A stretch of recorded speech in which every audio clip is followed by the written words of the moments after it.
LiberalViewer presents. So last night my dog Sandy got a close-up on a national news broadcast. It was even kind of an extreme close-up, and while the national news broadcast was on Univision in Spanish, as Univision itself pointed out in a recent ad, this February, Univision did something no Spanish-language network has ever done. The #1 network for Hispanic Americans now beats NBC. Now, the reason the station that recently beat NBC showed my dog Sandy on its national news broadcast was because we live in the capital of California, Sacramento, and since we're close by, we went to a rally at the Capitol for Dogs and People in support of Ruth Montaño.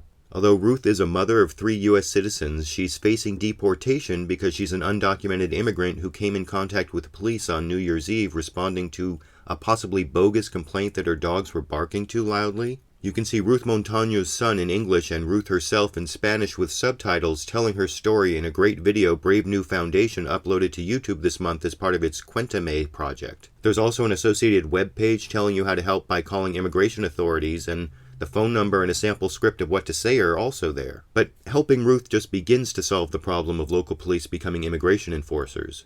When that happens and a significant part of the population is then scared to cooperate with local police because of their immigration status, we're all less safe when criminals go free as witnesses and even victims won't come forward. And that's why I went with my dog to take this issue to the state capitol, because California's Governor Jerry Brown vetoed a bill last year called the Trust Act, which would have allowed local police to opt out of immigration enforcement, and that's something you can help with again if you have a Twitter account, because not only Governor Jerry Brown, but also his dog Sutter have Twitter accounts, so you can send a tweet like this one from the California Immigration Policy Center, asking them to support the Trust Act. Include a picture of your dog if you have one, because barking dogs should not get anyone deported, nor should other routine contacts with local police, I think, but I want to know what you think. Does separating immigration enforcement from local policing make everyone safer?